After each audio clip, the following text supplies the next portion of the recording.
Hello, come in. This is a story about a boy who didn't speak much. Not because he couldn't, but because silence was where his music lived. His name was Luca. He was 12 years old, with eyes too old for his face, and hands too gentle for war. He lived in a small Ukrainian town near Kharkiv, a place where sunflowers grew tall and yellow in the summer, and the winters were bitter but familiar. He used to live with his mother and grandmother in a modest home that smelled of borscht and lavender soap. His father had left when he was little, gone west for work, then gone for good. But Luca didn't mind. He had his violin. It was old, older than him, passed down from his grandfather, who used to play in a traveling folk band. Luca began learning at 6, squeaking notes that made his cat run and his grandmother clap anyway. By 10, Luca played beautifully. Not flashy, not loud, but deeply, honestly, like he was speaking in a language only he understood. And then, one early spring morning, the air changed. Sirens, smoke, screams. The bombs came before anyone had time to explain. One hit the school, one hit the bakery, one hit 3 houses down from Luca's. He and his mother hid in the basement for 2 nights, then joined others on foot, walking west, west, west. But his grandmother wouldn't leave. "This is my soil," she said. "I'll plant myself here." Luca kissed her goodbye, pressing his tiny hands to her warm cheeks. He left with just a backpack, a water bottle, and the violin strapped tightly to his back. That was the last time he saw her. They arrived at a refugee shelter in Lviv 2 weeks later. The rooms were crowded.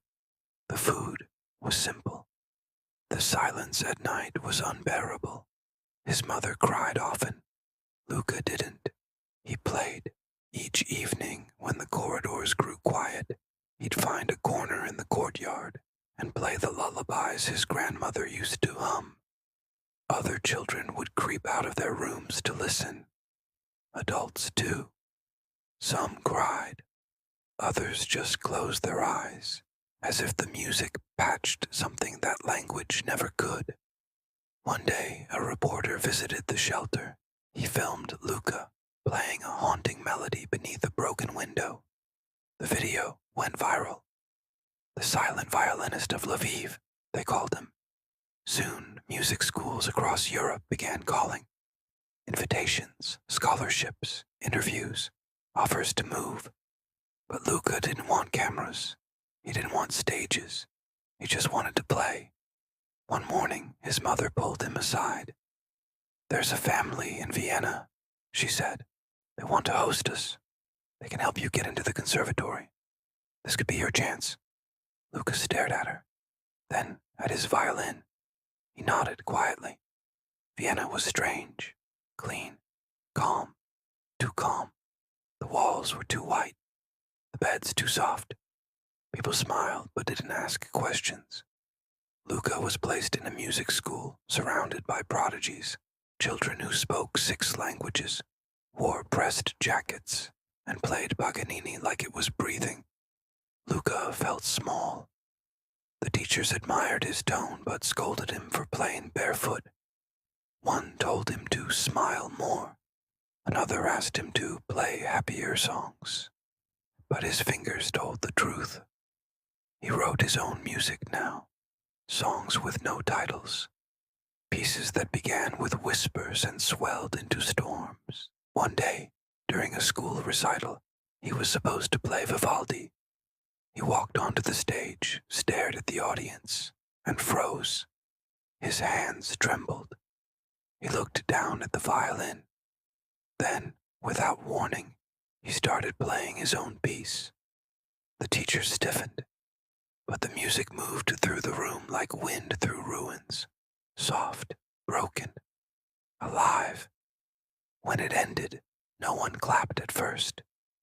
Then, someone stood, then another. Soon the hall was filled with applause that felt real. heavy, earned.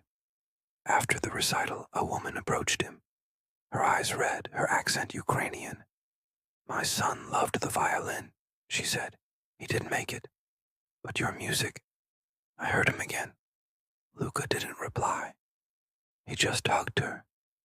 And in that moment, he realized something. Maybe silence wasn't something to escape. Maybe silence was the canvas, and music the thread. He kept playing, not for fame, not for medals, but for the little boy who walked barefoot through ashes, for his grandmother who planted herself in war-torn soil, for every child who never had the chance. He still doesn't talk much, but when he plays, the world listens. If this story spoke to you, like, comment, and share it with someone who needs a little inspiration. Subscribe for more coming-of-age stories, because small dreams can lead to wild lives.